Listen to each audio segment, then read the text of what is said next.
Someone was running for their life in the dark alley, breathing heavily like they just finished a big fight. The person running was clearly stressed, wondering why all this bad stuff was happening to them. He thought he managed to escape somehow, but then his face showed a flicker of surprise. Suddenly, a knife appeared right at his throat, shining brightly in the dark. The man was frozen stiff, surrounded by a strange purple energy, realizing he was caught by the person behind him. The attacker paused, and the man started begging, offering money if he was just spared. But the person with the knife just gave a cold command, "Die," as a glowing purple eye appeared. A violent red splash exploded, showing the immediate, fatal result of the command. Then, everything went quiet and white, and a new scene started with a bright blue sky and city buildings. Aragi Kai, a high school student, woke up yawning, feeling very sleepy under the bright morning sky. He explained that he is Aragi Kai, 17 years old, and after working all night, going to school early really sucks. He then shocks everyone by saying, "No, I'm an assassin."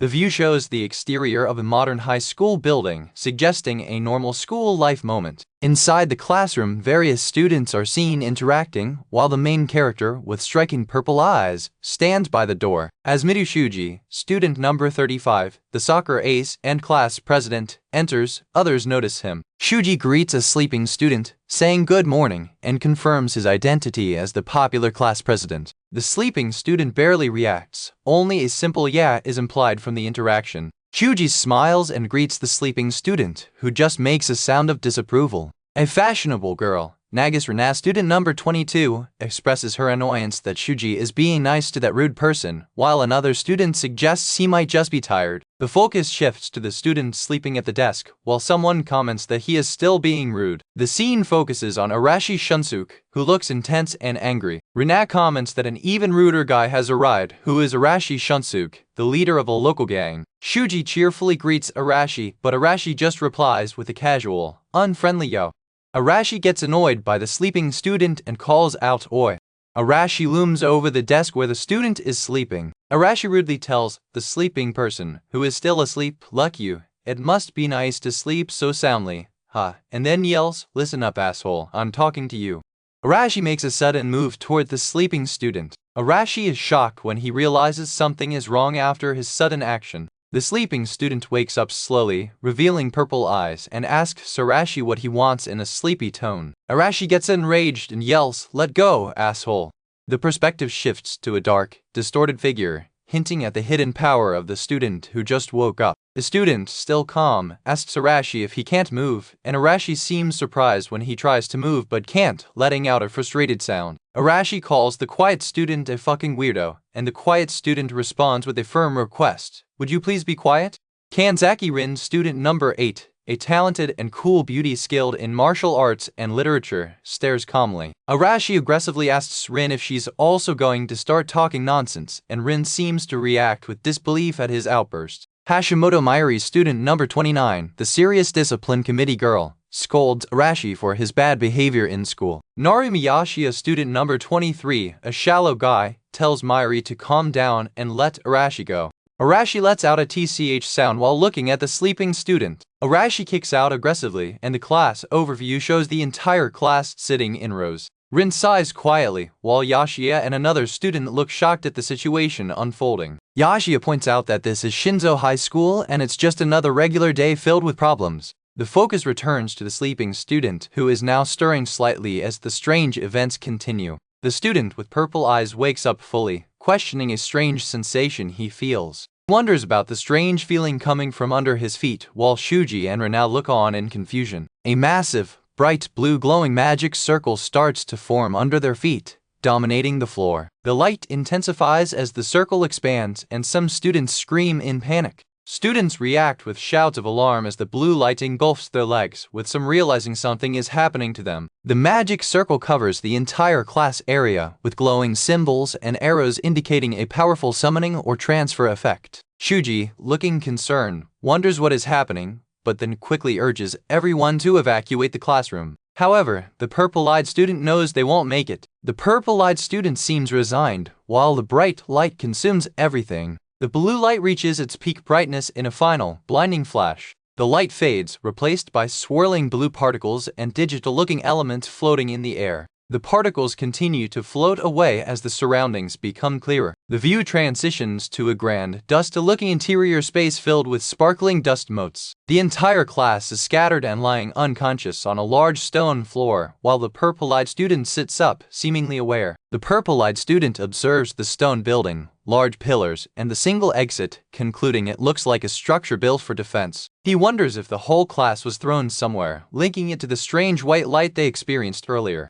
Students start waking up, confused about where they are, with one girl asking what happened and another wondering about the place. Rina asks about the white light, while others are clearly disoriented and confused about their sudden transportation. Shuji, ever the responsible one, urges everyone to calm down and prioritize checking if everyone is okay, earning a thought of approval from the purple-eyed student. The purple-eyed student thinks Shuji is good at keeping people composed, but Arashi impatiently insists they need to act fast. Arashi, taking charge, tells two other students to follow him, and they agree to investigate. Shuji seems to notice something as he stops Arashi, asking, "Huh? And what?" as he hears approaching footsteps from beyond a large door. Shuji warns Arashi that someone is coming from the other side of the door, causing everyone to look tense. Arashi is shocked, while the purple-eyed student confirms there are two people, a man and a woman, approaching. A huge bright light shines from the opening doors, leaving the students wondering if they will understand the newcomers.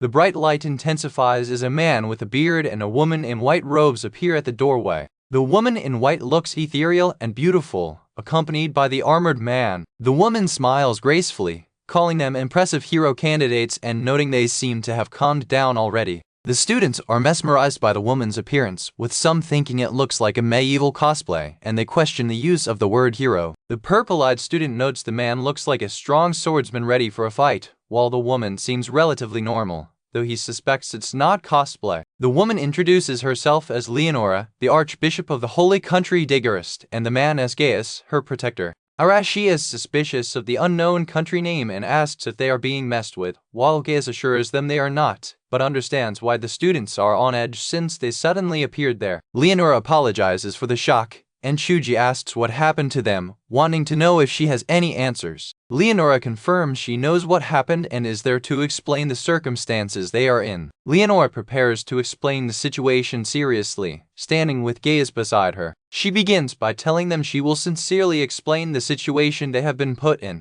Leonora announces that they have been summoned to a parallel world. She reveals that they were summoned as the world's hero candidates to defeat the evil demon king. Shuji expresses doubt about the story, while Arashi mutters that she keeps talking nonsense. Gaius angrily tells Arashi to watch his mouth because the lady is a saint of their country, which makes Arashi tell the old man to shut up and threatens to kill him. Gaius calls Arashi a fiend and prepares to teach him some pain for his aggression. The purple-eyed student intervenes, asking Gaius to stop, admitting he knows the students don't understand, but suggests they should still break their fangs for now. Arashi defiantly yells that he's fine with dying and charges at Gaius. The purple-eyed student observes that Arashi isn't even smart enough to challenge an armed man without a weapon, but gives him credit for being brave, as he is used to fighting people with weapons, hoping to dodge the first attack. Gaius thinks it's actually better for Arashi to be unarmed as he effortlessly draws his sword. Arashi is too slow to see the sword move, realizing it only cut a single hair, but Gaius warns he won't hold back next time. Leonora steps in to stop the fight, asking Gaius to put away his sword, and he agrees, apologizing for his knight's aggression.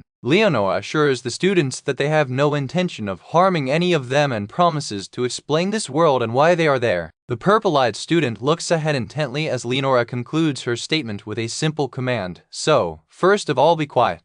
A person apologized for the aggression of their knight and promised to explain the world and the reason the students were brought there. Then, the focus shifts to the students looking worried in a grand hall. The speaker, with striking yellow eyes, commanded silence before stating that the Demon King's invasion was threatening humanity in this world. A banner about reading on a website flashed across the screen. The speaker continued that their country, the holy nation of Digrest, was resisting, but they could not stop the invasion alone. The students stood looking small in the large hall. The woman admitted they did not have enough power to stop the invasion completely, and then the scene cut to a dark-haired young man thinking about the Demon King. He seemed unimpressed by the mention of the Demon King. The dark-haired young man dismissed the threat as a common story, but the woman explained that the only hope left for humanity was all of them, the hero candidates. The other students looked shocked and scared. One of the students questioned if they were expected to defeat the Demon King, finding it impossible since they had never fought before. Another student agreed, saying some were already terrified. A girl pleaded to go back to her world, showing her distress. Meanwhile, an older man with white hair stepped forward, suggesting they might have to try even if it seemed impossible. The old man stated firmly that there was no way for them to return to their world unless they defeated the Demon King. This declaration seemed to shake the students. The students reacted with disbelief, saying there was no way they could do it. One of the students sitting nearby muttered that the old man probably only said that to motivate them. The dark-haired young man reasoned that people who lived peacefully could not just start killing people suddenly. He believed they needed experience and, most importantly, talent for such things. This young man then angrily confronted the leaders, asking if they were just supposed to shut up and obey after being randomly summoned. He expressed intense dislike for people like them. One of the leaders noted that the angry student still had a strong fighting spirit which could be useful, but he might also cause trouble.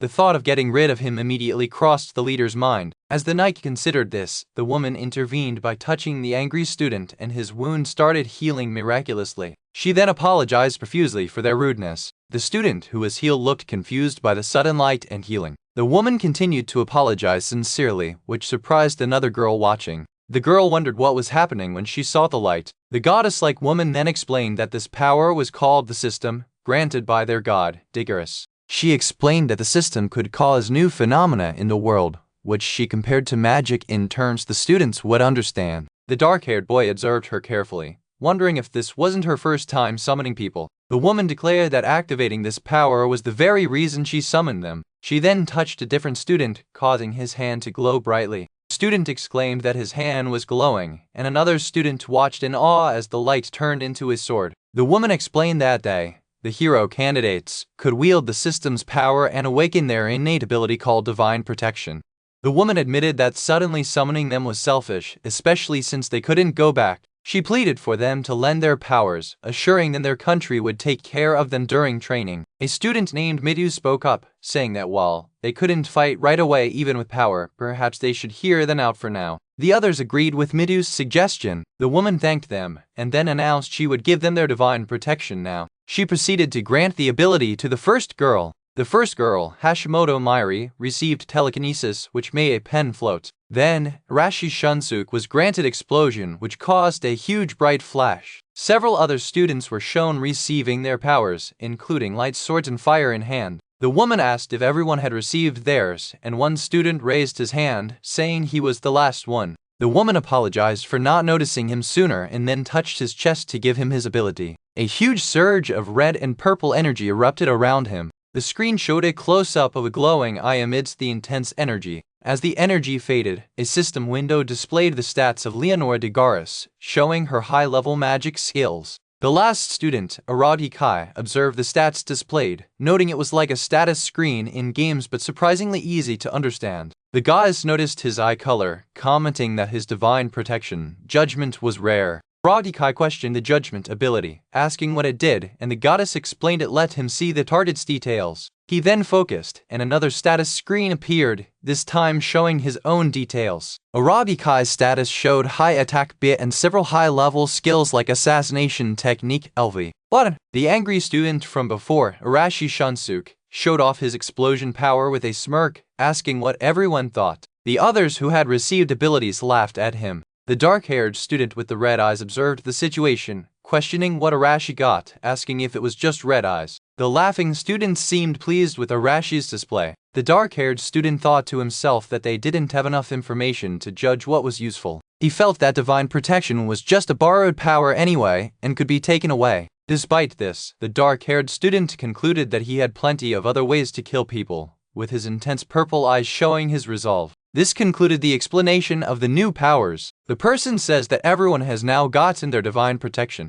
They mention it will be hard to control at first, but these powers are for fighting the Demon King. Because everyone must be tired, they are told to take a rest for the day. Later that evening, the hero candidates are shown being led to their own rooms. The main character decides that he should gather some information before going to sleep. Outside, some guards are patrolling late at night, wondering why they are working when it's so dark. The other guard reminds him that they have no choice since the hero candidates were just summoned. One guard wonders about these hero candidates, thinking they look like brats and questioning if they can protect themselves. He thinks they don't even look like they can fight, making the idea of them defeating the Demon King seem unreal. The first guard suggests that the saint must know something they do not. The main character observes this, noting it's the third time he's seen these guards, and from what he overhears, they are making defenses stronger. The main character uses his system to check the stats of one of the guards named Din, who is only level 1 swordsmanship. The main character is surprised that not everyone can use this system like him. The guard's stats show low overall power, with only swordsmanship LV1 as a skill. The main character then notes he has learned most of the castle's geography.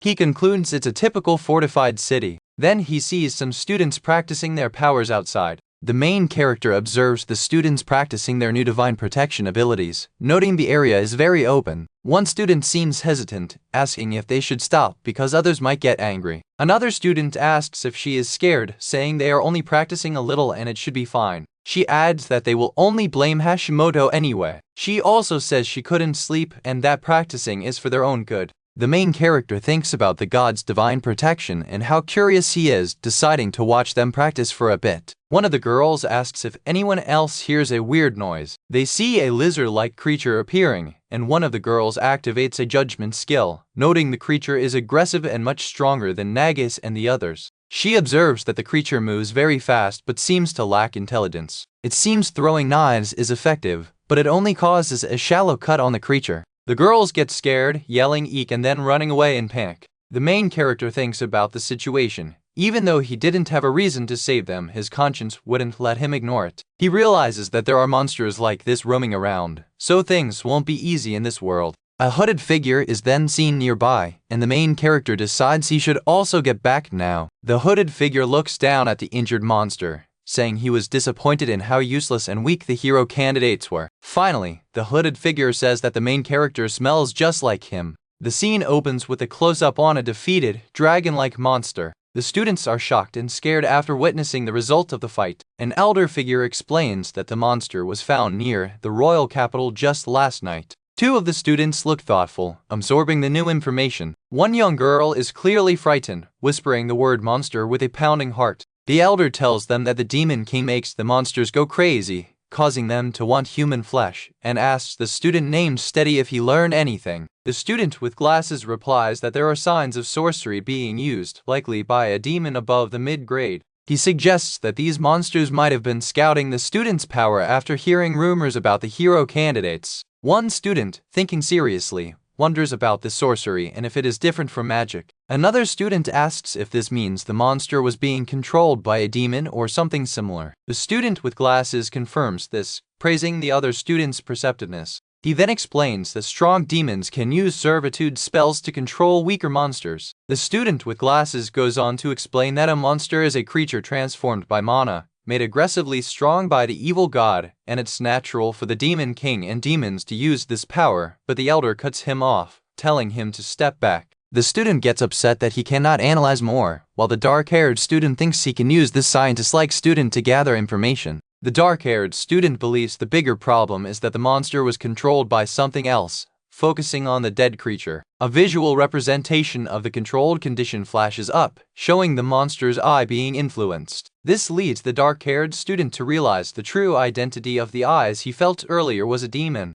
A massive, imposing figure of a demon appears amidst flames. The dark-haired student considers that the controller must be very skilled because he only noticed it for a moment. He further worries that this powerful entity could even be near them right now. As the scene shifts to show ghostly figures in the training area, a terrifying, disembodied mouth warns that fear will only bring them death. Despite the chilling warning, the dark-haired student boldly declares he is not afraid. A student with reddish hair argues to the elder that they cannot go back home without killing the Demon King, and he doesn't plan to stay in this world for long. Girl with light hair agrees, saying that for the first time, that guy is actually right. She adds that if they want to go back, fighting is their only choice, as some others cry out about fighting monsters. The dark-haired student observes that they have finally realized this is not a game. He thinks they must quickly learn the harsh truth that fighting is a struggle to the death in any world, and a gentle woman encourages the frightened students not to be scared. She tells them they just need to learn how to use their powers, and training is all it takes. She reminds them they were all chosen from another world as hero candidates. From behind, she tells the group that their growth rate will be different from the people of this world.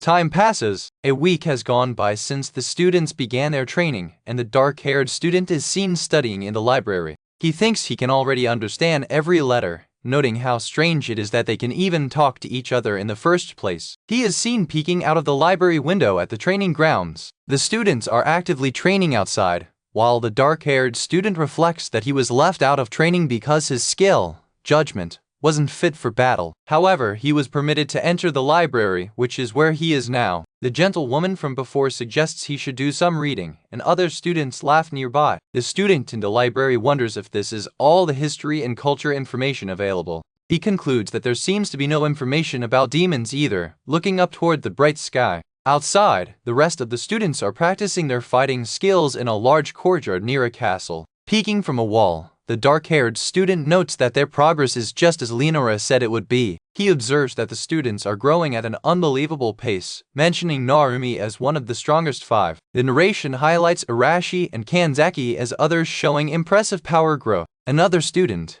Hashimoto, is shown using earth magic to control a large rock. Nagase is shown using fire magic, rounding out the top 5 exceptionally fast growers. The dark-haired student thinks that besides these 5, there is one other person with an extraordinary growth rate. The scene shifts to a practice fight where a sword is thrown into the air with great force. A massive sword crashes into the ground, making everyone stop. The student who is defeated by the powerful sword user surrenders, admitting the other is already stronger than him. The victor, holding a glowing blue sword, thanks the defeated student for his guidance. The dark-haired student, watching this, gets a sudden, intense realization, his eyes flashing red. A status screen pops up, showing the impressive stats of the victor, Midushuji, whose stats skyrocketed in just 1 week. The dark-haired student finds this growth unbelievably fast, even for a genius, and wonders if God's divine protection affects things not directly related to powers too. A group of students, looking much stronger and more confident now, walks together. One of the students who was previously bullied confronts the dark-haired student, asking what a guy who can't fight is doing there and telling him to go read his books quietly.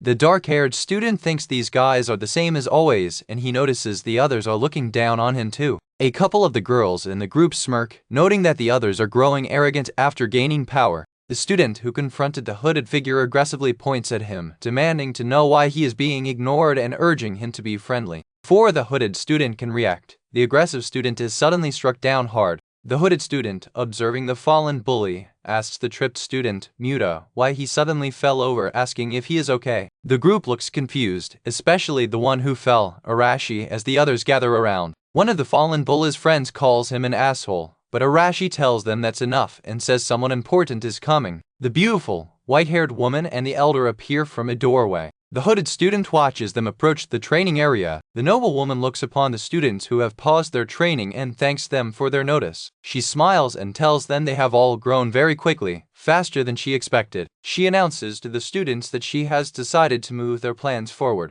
A student asks if this means they have to kill the Demon King right away, to which the noble woman replies no, not that far yet. Instead, she tells them that what she wants them to do now is to practice fighting monsters. The students react with surprise and some apprehension upon hearing the word monsters and fighting. The dark-haired student, hidden in his hood, observes the situation with a slight, enigmatic expression. The teachers announced that for the combat drill, they were in a forest full of obstacles. Because they couldn't move freely as one big group, the teachers decided to split everyone into smaller teams of 2 to 3 people. As the teams were forming, one person quickly asked another named Shuji if they wanted to team up. Other students excitedly asked a person named Arashi-san if they could join their group, promising to get rid of any bothering monsters. However, one girl with purple hair seemed reluctant to group with a certain blonde-haired person, but the blonde said they would be fine. The teacher then asked everyone if they had formed their teams, noticing that 2 people were standing alone. The girl with long blonde hair stood confidently while the other student, wearing a dark cloak, leaned against a tree.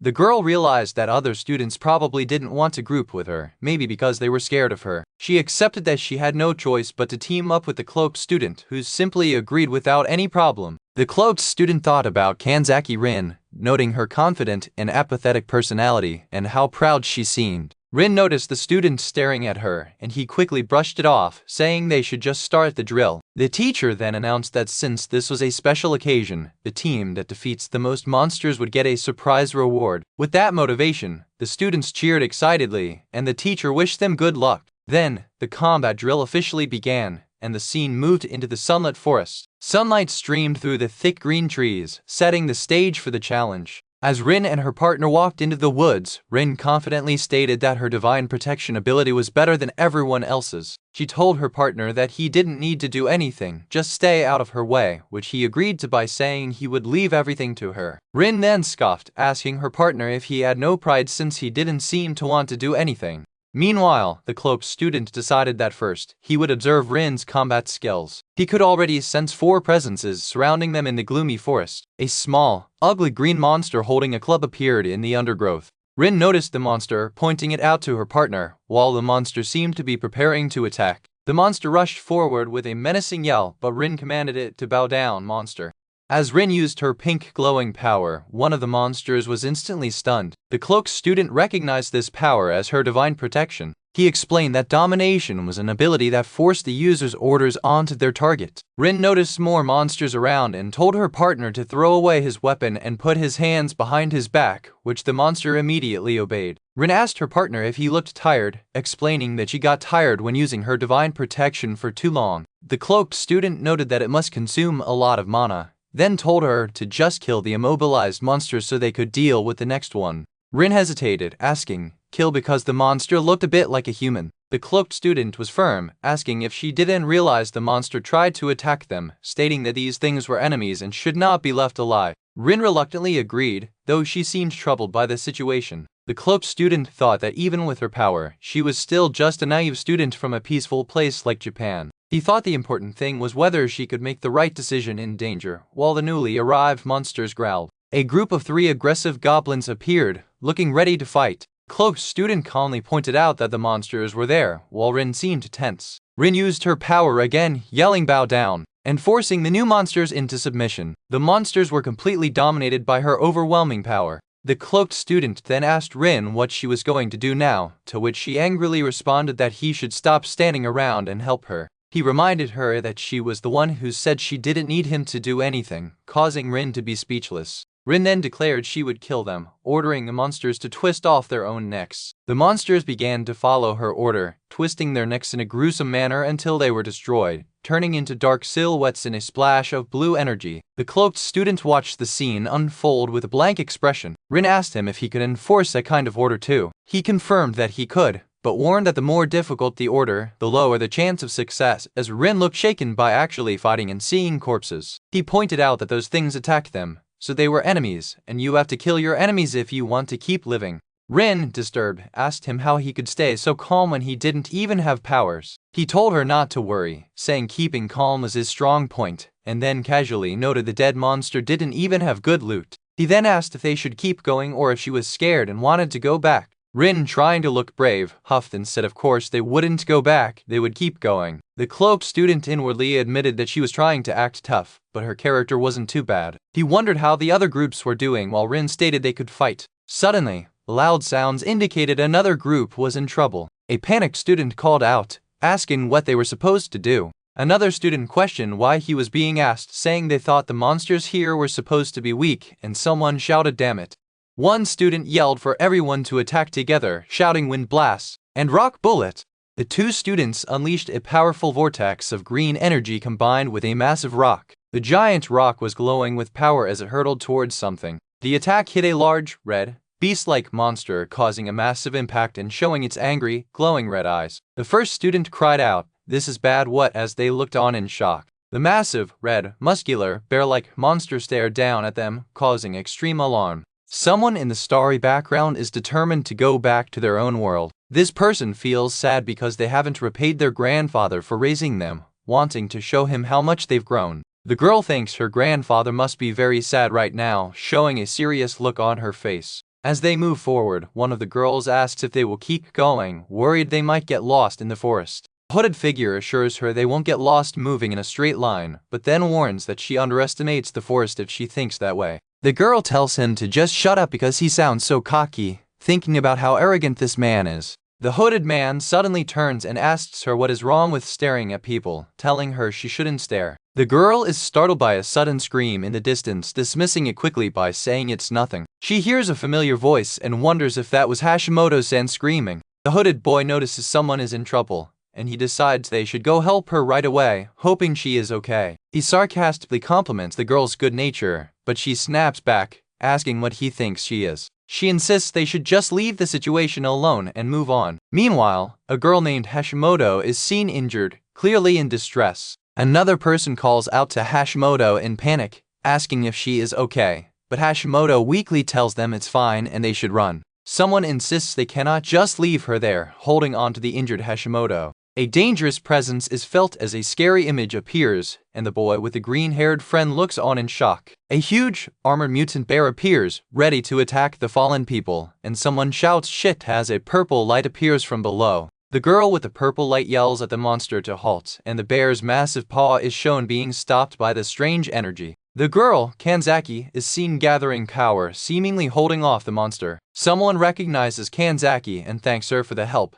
But Kanzaki admits that this is bad and she cannot hold off the monster for long like this. The hooded figure observes that Kanzaki's power affects targets differently, then suggests they should run away now that they bought time. The hooded figure asks Narumi if Hashimoto is alive, and Narumi confirms she is in pain but breathing, while someone yells Aragi. The hooded figure tells Narumi to carry Hashimoto on his back and leave immediately, but Narumi protests, saying he can help. A girl questions if they are really going to leave Hashimoto like that, but the hooded figure apologizes, saying he will leave the rest to the others. The hooded figure tells them to ask for help if they find Midu or Leonora, and then walks away as Narumi carries Hashimoto and runs, shouting "Got it."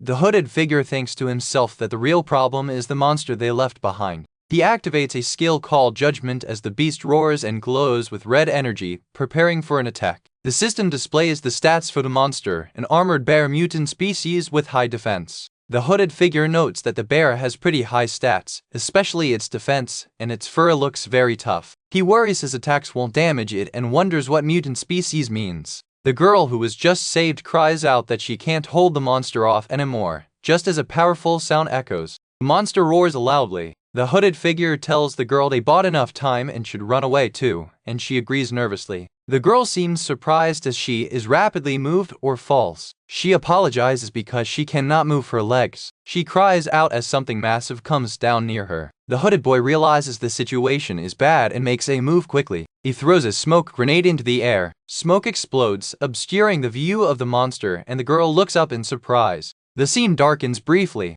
The hooded boy looks serious and focused. He catches the girl who was about to fall and tells her to be quiet so the monster won't hear them. The girl covers her mouth in surprise as the hooded boy watches the direction of the monster. The girl asks about the smoke that just appeared, wondering what it was. The hooded man claims it's just a smoke bomb he made while they were training, but then thinks to himself that it's a lie. He reveals the truth. He had some equipment on him before he was summoned, and since it wasn't much, he didn't want to use it carelessly. He shows a gun, a knife, a smoke grenade, and a training knife, explaining they are basic assassin equipment. The hooded boy apologizes for not using his gear sooner, but the girl asks him why he is apologizing. The girl explains she was the one who suggested helping, but she ended up needing saving herself, to which he replies there is no need to say sorry. He jokingly says he is ready to hear her thanks, and she awkwardly thanks him. Seeing her shy reaction, he comments that if she is always so meek, everyone must like her. The girl gets flustered by his comment and tells him to be quiet, asking what they should do next. She suggests they should run away, but the hooded figure points out that there is no need for that now. The armored bear is shown again,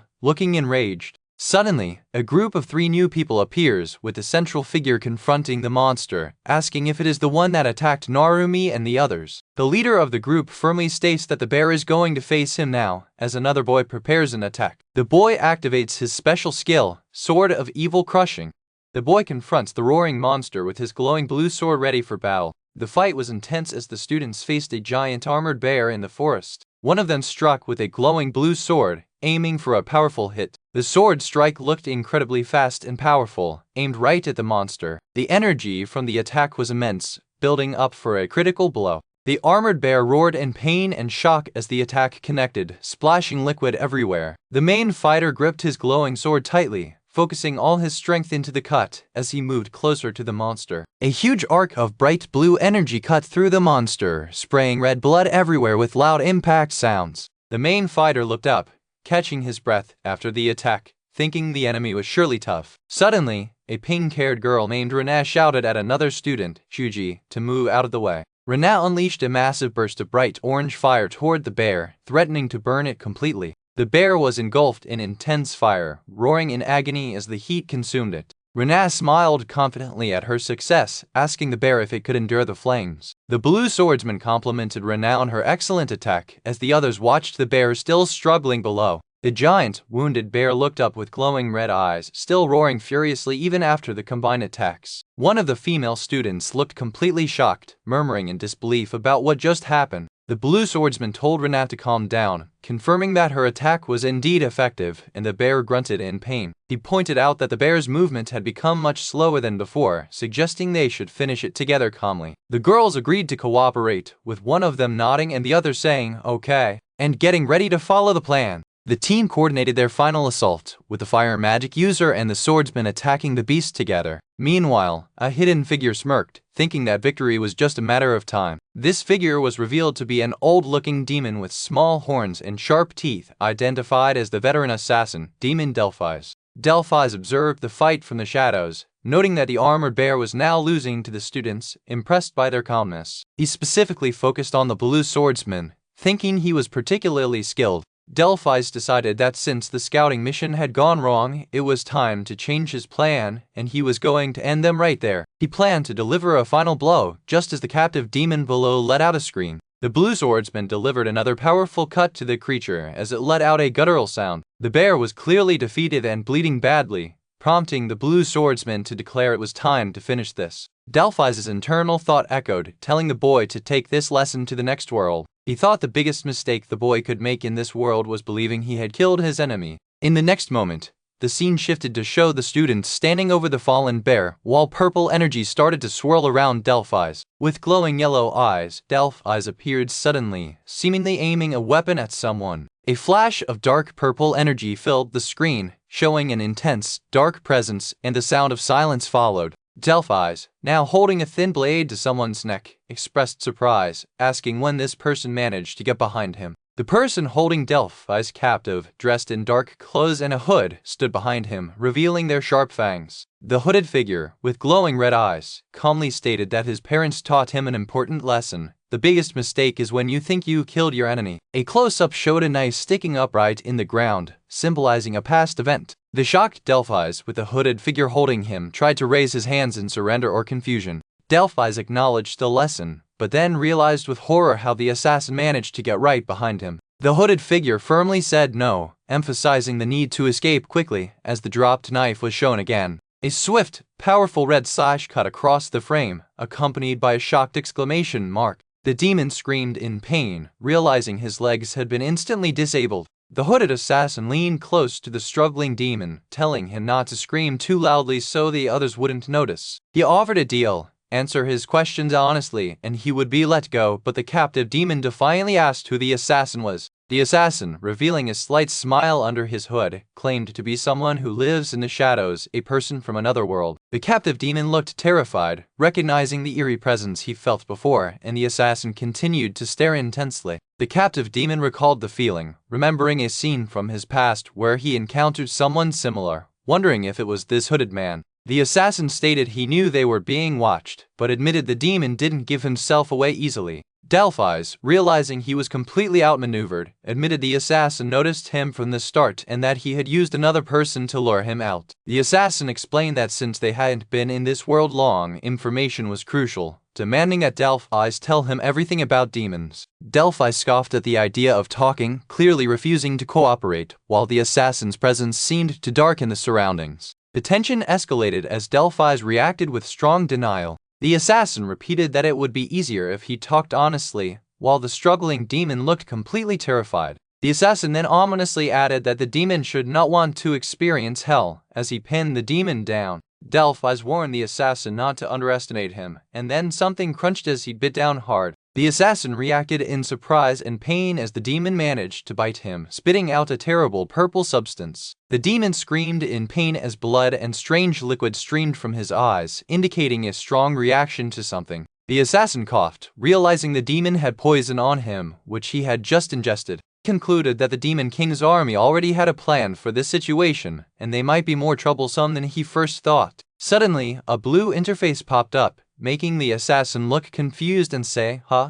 The sound of a name being called in shock cut through the silence. Shinju-kun, a girl, now dressed in red, appeared and asked in alarm if the figure lying on the ground was a dead person. The hooded assassin, Shinju, looked toward the newcomer, recognizing her and simply saying the name, Kanzaki. A tense moment unfolds as one person confronts Kanzaki, asking how long he was watching the scene, which includes a person lying on the ground. The girl with green eyes reveals she has been watching since the person fell. Kanzaki's companion explains that the defeated person was an assassin from the Demon King's army, making the girl question this information. It is confirmed that the monster bearer they fought earlier and the monster that attacked Nages and others were both the work of this assassin. The girl then asks if the assassins are trying to kill them all. Kanzaki's companion confirms that the Demon King's army would naturally try to kill the hero candidates, and the girl admits she was too naive. The girl then wonders how Kanzaki noticed the assassin when no one else did, prompting Kanzaki to say there is no need to hide it anymore. Kanzaki reveals that his family is in the assassination business, which is how he could sense that the dead enemy was also in the same line of work. The girl reacts with shock and confusion about Kanzaki being an assassin herself, while Kanzaki insists that the corpse on the ground is real. The focus stays on the bloody corpse as Kanzaki tells the girl it's up to her whether to believe him or not. The girl looks thoughtful after Kanzaki's serious warning, and Kanzaki tells her not to tell anyone about what they just saw. Kanzaki points out that the class is already shaken because of Hashimoto's condition. The girl agrees to stay quiet, surprisingly remarking that Kanzaki is nice, which makes Kanzaki state he didn't think she'd care about their classmates. Kanzaki explains that the others are not like him and are not used to fighting. Kanzaki's intense gaze suggests that his domination skill might be useful in the future for the girl watching him. The scene shifts to show the remaining classmates standing together in the clearing, looking around. The focus shifts to Shiori Hano, student number 34, using her divine protection healing magic on the injured Hashimoto. Shiori uses her glowing power, pleading for Hashimoto to get better. Hashimoto starts to recover as the other students watch with relief and amazement. A blonde student asks Shiori if Hashimoto will be alright, and Shiori assures him she will be healed in about an hour. The blonde student expresses relief and calls Shuji amazing, while Shuji humbly agrees the monster was strong but credits Rena and the others for helping him. Shuji, now standing with Rena and another girl, notices Kanzaki looking at him, and Kanzaki asks why he is being stared at. Kanzaki dismisses the stare as having no reason, while the girl from before approaches. The girl says that it looks like everyone made it back safely, as Leonora-san and Gaia-san appear. The male student addresses Leonora-san and Gaia-san, asking where they were the whole time. Leonora states they didn't go anywhere because it is her job to observe them all. The male student, shocked, demands to know why they didn't help them, but Gaia's retorts that putting one's life on the line is natural for practical military drills. Gaius tells them to stop complaining, and the student calls out to Gaius, mentioning that someone was almost dying. Gaius coldly states that risking life is part of the training and that this is the kind of battle they will face from now on, telling them not to complain. The general feeling among the students is one of shock and dismay at Gaius's harsh words. The student argues that his point isn't about the training itself, but asks if there were only supposed to be weak monsters in the area, concluding it must be due to the demon assassin. The students react with alarm upon hearing demon assassin, as Leonora states that armored bears shouldn't be in that area. Leonora suggests the assassin was likely scouting the hero candidates' fighting strength.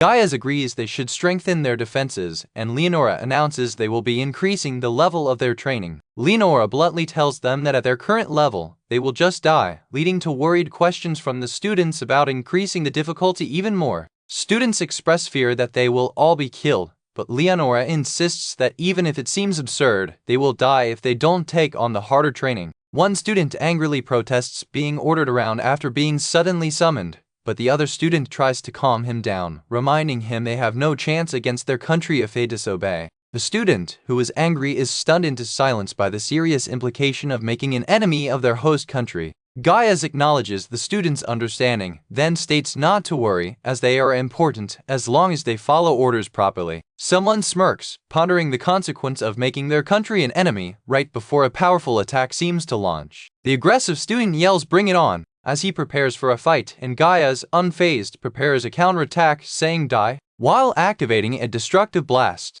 The massive explosion rocks the area, with the assassin student caught in the blast. After the dust settles, the assassin student, now clearly defeated, calls the previous display pathetic.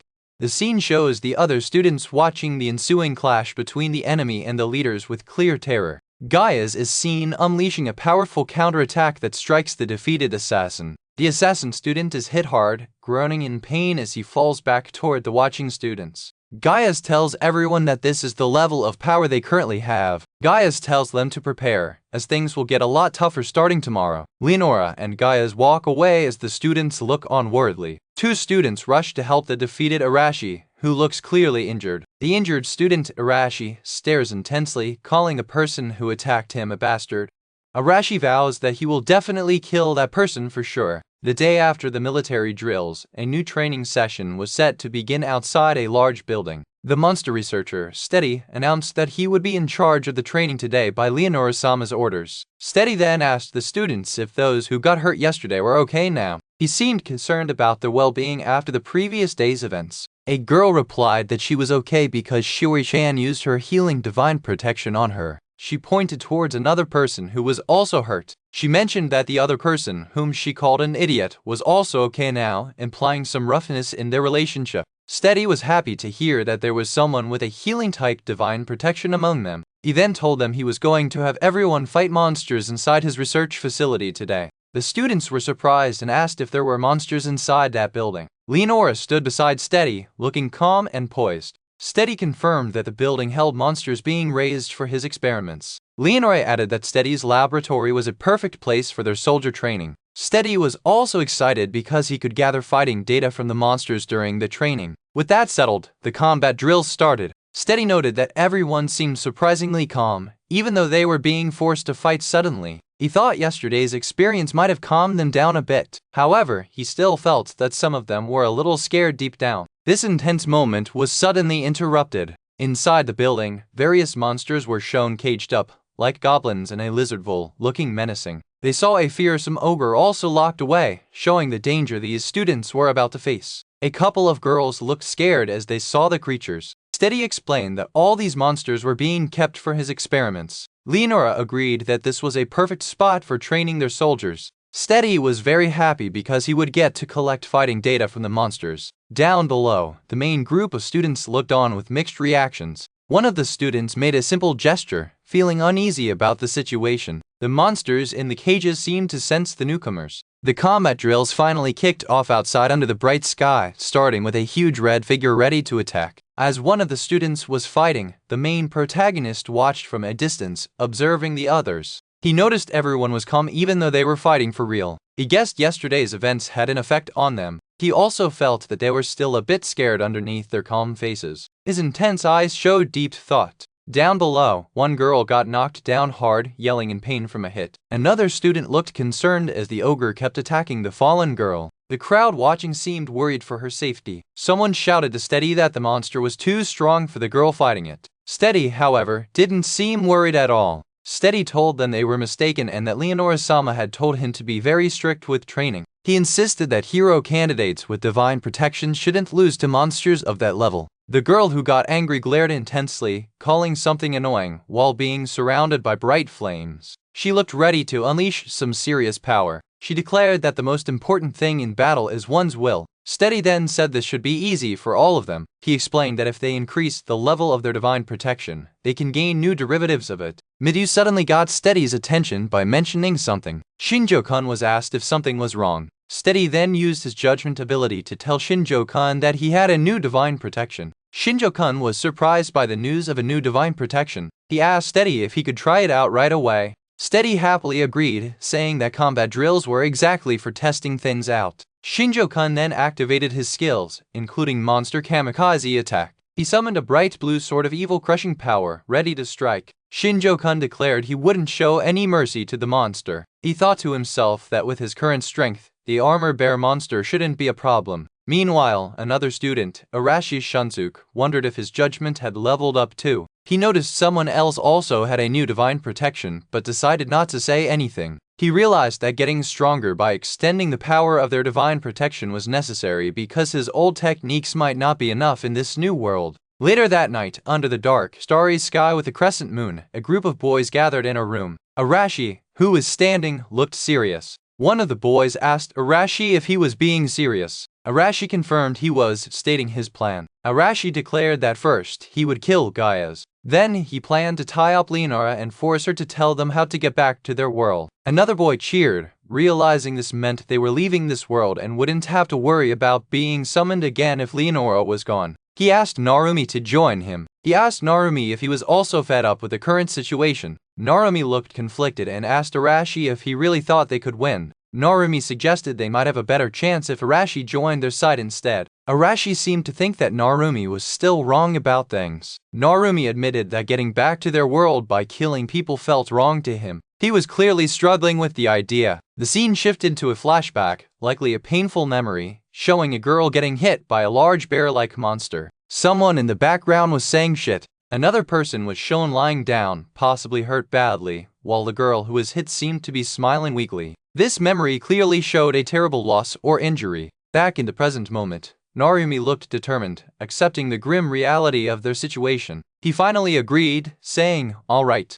Narumi confirmed that he would join Arashi's plan. This alliance between the two seemed to solidify their next steps against their current situation. The students were practicing their skills outside in the field, some using magic and others practicing with weapons. Shinjukai was intensely focused, his sword glowing with bright blue energy as he practiced a powerful swing. Another person, dressed in dark clothes, watched Shinjukai train and remarked on how hard he was working. Shinjukai acknowledged him, still focused on his practice. Shinjukai, looking cheerful, admitted that he was weak and needed to become stronger. The observer pointed out that Shinjukai could already beat half the knights in the country, but Shinjukai was determined, stating that wasn't enough, as he still couldn't defeat Gaia-san and needed overwhelming strength. He explained that this strength was necessary to protect everyone, no matter what happened, causing the observer to pause and think. Shinjukai then asked Midu what he thought about Leonora and Gaius, noting that he knew they wanted to use them as pawns in their battles. Midu responded that he didn't think they lied when they promised not to do anything bad if they obeyed. He then asked Shinjukai if he was saying he would risk his life to fight until the Demon King was defeated. Shinjukai confirmed this with fierce determination in his eyes. He declared that he must be the only one to fight and he would become the country's hero and defeat the Demon King. Midu suggested a plan to negotiate and make sure everyone else could live safely in exchange for his efforts. However, he questioned if Leonora would accept such an arrangement. Shinjukai confidently stated he would swing his sword to make sure she accepted it. Later, Shinjukai greeted Leonora and the others, telling them they were working hard again today as the leaders arrived. Leonora, a beautiful woman in white, stood beside an older man in a gray cloak, observing the students. Someone eagerly greeted Leonora-sama, and she then told Steady that he would be in charge of the hero candidates while they were away. Steady accepted the responsibility with a smile, promising not to disappoint her. A woman with pink hair asked if they were going somewhere since they would be away for a few days. Leonora confirmed they would be gone and explained that she asked Steady to look after everyone in the meantime, smiling softly. As Leonora and the older man started to leave, Steady looked on.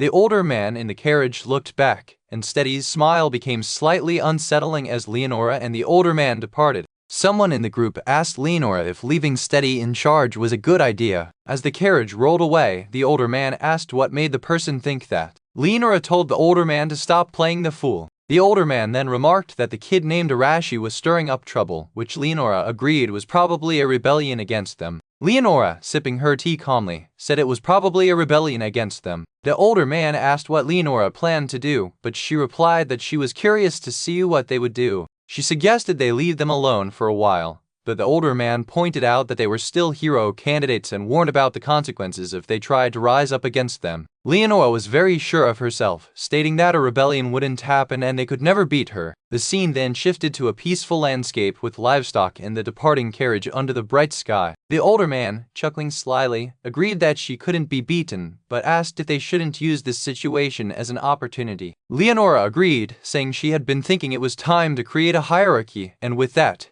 they could crush the rebellion and break their fangs once and for all. Her eyes glowed a menacing yellow as she finished her thought, and the background filled with dark purple energy. Leonora then added that she saw some other suspicious things happening too, but they should just leave them alone for now, still smiling deceptively. The scene then faded to a dark night. The bright full moon hung in the dark, cloudy night sky over the silhouette of trees. Under the night sky, Shinjukai, moving swiftly in his dark outfit, successfully took down a blue monster which collapsed on the ground. The impact of the fight was shown with dramatic visual effects. Shinjukai took a moment holding something like a cross-shaped weapon under the moonlight. He then moved his hand down toward the ground, energy flowing. A bright beam of light shot down, hitting the monster below and causing blood to splash. The blue monster was shown being pierced by the light and bleeding heavily. Shinjukai stood over the defeated monster, activating his judgment skill, and calculated that it took him 13 seconds to kill a monster of that level. His eyes turned glowing red as he reviewed his stats screen, showing his name as Shinjukai, age 17, and his various stats. He saw he had leveled up after killing the demon assassin and wondered how to use his new abilities, like Judgment Divine Protection LV.2. He then prepared to test another skill as he spotted another monster nearby. A fierce-looking, muscular pink ogre charged at him aggressively. The ogre continued its powerful lunge toward Shinjukai. Shinjukai stood ready as the angry ogre approached him in the dark woods. He identified the creature as an ogre, while the ogre roared with rage. He brought out his claw-like knives and prepared to attack, with the blue energy surrounding his weapon. He launched a powerful strike downward toward the ogre. The attack landed, but Shinjukai looked surprised, realizing his attack did not pierce the tough skin of the ogre. He decided this was the perfect time to test his new skill, activating it against the monster. He activated weak point detection, his eyes glowing intensely red. The skill immediately showed a bright blue glowing ring on a soft part of the ogre's body, and Shinjukai focused on that spot. Shinjukai was shown under the moonlight, preparing to strike the weak point he just found. He aimed his dagger at the glowing weak spot on the ogre, and the scene showed a massive spray of blood as the weapon struck home. The ogre was killed instantly by the critical hit, with a large sound effect marking the final blow. Shinjukai looked calmly at the dead ogre. He realized that weak point detection had shown him the soft part on the ogre's skin, confirming how the skill worked. Looking determined, Shinjukai admitted that the skill wasn't bad, but it was not enough, as he still needed more to survive in this world. He clenched his fist tightly, showing his resolve. With burning red eyes, he concluded that he had to get even stronger.